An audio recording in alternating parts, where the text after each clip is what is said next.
Hello दोस्तों, आज हम बात करेंगे बॉडी में फैट कैसे डाइजेस्ट होता है। फैट की डाइजेस्टिव प्रोसेस को समझने का प्रयास करेंगे। हमने ऑलरेडी कार्बोहाइड्रेट और प्रोटीन्स के डाइजेस्टिव प्रोसेस पर अलग वीडियो किया है। आज समझेंगे कि फैट मुंह से लेकर हमारे अन्न नली तक जाने पर इसमें क्या क्या चेंजेस होते हैं और कैसे ये डाइजेस्ट होता है। बेसिकली इसको समझना आवश्यक है, इसलिए क्योंकि इसको समझने से आप इससे रिलेटेड प्रॉब्लम्स और इससे रिलेटेड क्या इश्यूज किस लेवल पर आ सकती है उसको समझ पाएंगे और ओवरऑल एक बेसिक अंडरस्टैंडिंग डेवलप हो पाएगी। तो ये एक बेसिक टॉपिक है, फैट हमारे बॉडी में कैसे डाइजेस्ट होता है। टॉपिक पर जाने से पहले जो लोग हमारे चैनल पर नए हैं उन्हें रिक्वेस्ट करूँगा कि चैनल को सब्सक्राइब करें, वीडियोस को लाइक करें, शेयर करें, फॉलो करें, कमेंट करें, पूरा देखिए। टॉपिक इंटरेस्टिंग है, शॉर्ट में है, इसलिए पूरा देखिए। चलिए शुरू करते हैं इंपॉर्टेंट वीडियो।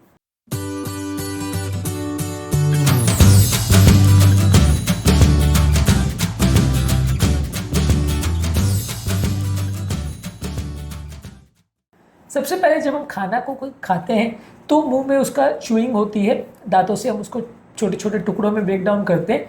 ये तोड़ने का जो प्रोसेस है इसमें डेफिनेटली खाना जो है उसका छोटे छोटे टुकड़े हो जाते हैं तो डाइजेस्ट करना इजी होता है। उसका सरफेस एरिया बढ़ जाता है तो उसको डाइजेस्ट करना, एंजाइम्स के लिए ऐड करना इजी हो जाता है। अगर एक सॉलिड पोलस रहेगा तो उसके अंदर अंदर तक एंजाइम का पेनिट्रेट कर पाना मुश्किल होगा, जबकि छोटे छोटे टुकड़े रहेंगे तो हर सरफेस पर चारों जगह से एंजाइम ऐड करेगा तो काम करना ईजी होगा। मुंह में मौजूद एक एंजाइम लिंगुअल लाइपेज होता है जो कि फैट को छोटे छोटे टुकड़ों में ब्रेक करता है। ये प्रोसेस का हालांकि जो इफेक्ट है वो बहुत ज़्यादा नहीं है, इसलिए फैट का मेटाबॉलिज्म मुंह में बहुत ज़्यादा नहीं होता है। लेकिन फैट को मेटाबॉलिज्म के लिए जो लाइपेज एंजाइम होता है उसका एक छोटा सा अंश मुंह में रहता है, सो लिंगुअल लाइपेज बोलते हैं। ये थोड़ा बहुत फैट मेटाबॉलिज्म में काम करता है। इसके बाद खाना जाता है पेट में अन्न नली के द्वारा और पेट में इसकी चर्निंग होती है। पेट में होता है गैस्ट्रिक लाइपेज जो ट्राइग्लिसराइड्स को डाइग्लिसराइड में ब्रेक करता है और फ्री फैटी एसिड्स में ब्रेक करता है। बेसिकली ये जो चर्निंग का प्रोसेस है इसमें फैट जो है वो बड़े बड़े ग्लोब्यूल्स के तेल के बड़े बड़े ड्रॉपलेट जैसा होता है और ये पानी के साथ मिक्स नहीं करता, इसलिए ऊपर ऊपर तैरता रहता है और इसको इमल्सिफाई करके पेट जो है वो छोटे छोटे ड्रॉपलेट्स में इसको कन्वर्ट कर देता है ताकि धीरे धीरे करके डाइजेस्ट हो जाए। जो बड़े बड़े ऑयल के ड्रॉपलेट्स रहते हैं उनको डाइजेस्ट करना मुश्किल है। छोटे छोटे जो एक जब आप अगर मिक्सी में अगर पानी के साथ अगर ऑयल को अगर चर्न करते या दूध को अगर करते तो जिससे झाग बन जाता है, लगभग वैसा ही रहता है। ये फैट का जो पार्टिकल्स है वो डाइजेस्ट करना बॉडी के लिए आसान रहता है और पेट में इसको चर्निंग करने के बाद जो छोटे ड्रॉपलेट्स बन जाते हैं उन पे एंजाइमेटिक एक्शन भी थोड़ा ईजी रहता है। इसके बाद एक खाना पेट से निकल के जाता है इंटेस्टाइन में गॉल ब्लैडर से निकलने वाला जो बाइल जूसेज है ये एक्ट करते हैं इस पर और इसको जो ड्रॉपलेट्स है उसको और छोटे ड्रॉपलेट्स में कन्वर्ट कर देते हैं ताकि एंजाइम्स और बेटर वे में एक्ट कर सके।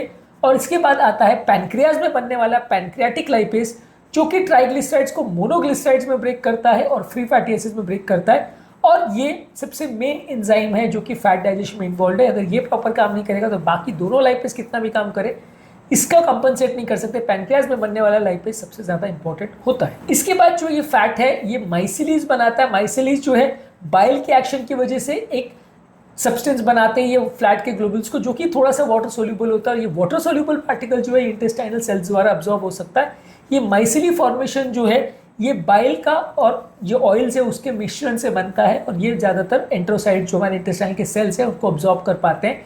एक बार इंटेस्टाइनल सेल्स के कंपोनेंट में आते हैं तो ये कंपोनेंट्स इसको अब्जॉर्ब कर लेते हैं, इसके सेल के बाहरी सरफेस से अंदर की सरफेस की तरफ चले जाते हैं और उसके बाद ये एक बार अंदर जाने के बाद फिर वापस ब्लड के अंदर ये ट्राइग्लिसराइड्स बना लेते हैं, यानी कि ये एंट्रोसाइड्स के अंदर जाकर ट्राइग्लिसराइड बनाते हैं। अभी डायरेक्ट अगर ट्राइग्लिसराइड के फॉर्म में हो तो एंट्रोसाइड्स या इंटेस्टाइन के सेल्स को अब्जॉर्ब नहीं कर पाएंगे। पहले इसको चर्न किया जाता है, छोटे छोटे टुकड़ों में बनाया जाता है और फिर ब्लड की तरफ ये जाते हैं। एंट्रोसाइड्स के अंदर ही ये ट्राइग्लिसराइड के वापस फॉर्म में बना लेता है और ये ट्राइग्लिसराइड जो है काइलोमाइक्रोन करके एक पार्टिकल होता है उसके साथ चिपक जाता है और ये काइलोमाइक्रोन जो है लिवर के पास इसको लेके जाता है। काइलोमाइक्रोन जो है ये प्रोटीन्स का और ट्राइग्लिसराइड के और कोलेस्ट्रॉल के मिश्रण से बनता है और बेसिकली एक लाइपोप्रोटीन पार्टिकल होता है, फैट प्रोटीन का मिश्रण होता है और ये ट्रांसपोर्ट प्रोटीन का काम करता है जो कि सारे फैट को एक जगह से दूसरी जगह लेके जाता है।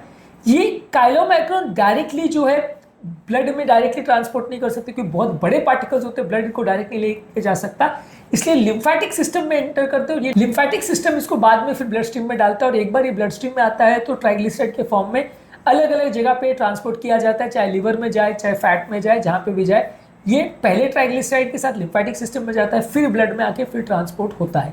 अब ये फैट को बॉडी या तो पूरे शरीर में एडिपोज टिश्यू या फैट के फॉर्म में स्टोर कर सकती है ट्राइग्लिसराइड को, या लिवर के अंदर इसको ब्रेक डाउन करके इसको फैटी एसिड्स में कन्वर्ट करके इसको एनर्जी के प्रोडक्शन के लिए यूटिलाइज कर सकती है। फैट का बेसिकली यही फंक्शन होता है कि या तो सेल्स बनाने के, मेम्ब्रेन बनाने के, या कोलेस्ट्रॉल से रिलेटेड कोई चीज़ बनाने के, या एनर्जी बनाने के लिए इसका प्रयोग किया जाता है। ये सारा काम ज़्यादातर लिवर में होता है। जो एक्सेस फैट होता है वो एडिपोज टिश्यू या फैट में स्टोर हो जाता है।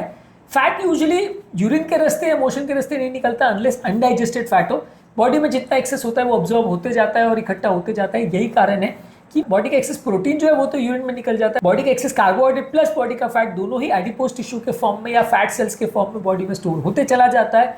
और जितना ज़्यादा आप खाते जाओगे उतना फैट बढ़ते जाता है। बॉडी में स्टोरेज के लिए जो सबसे कॉमनली यूज होता है वो फैट ही होता है। बाकी सारे फूड फॉर्म जो है वो फैट में कन्वर्ट होकर फिर वैसे ही स्टोर होते हैं। बाद में जब वापस लगता है तो आप फैट से उसको वापस ग्लूकोज में और ग्लूकोज से वापस उसको प्रोटीन्स और इस तरह की चीज़ों में कन्वर्ट कर सकते हो।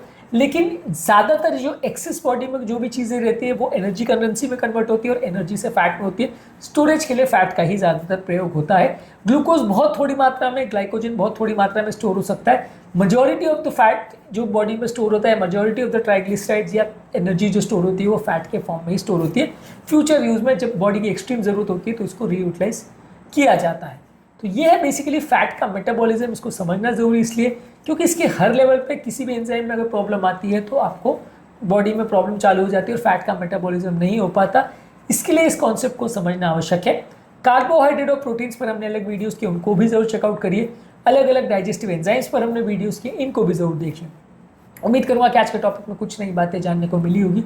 जो लोग हमारे चैनल पर नए हैं उन्हें रिक्वेस्ट करूँगा कि चैनल को सब्सक्राइब करें, वीडियोज़ को लाइक करें, शेयर करें, फॉलो करें, कमेंट करें पूरा।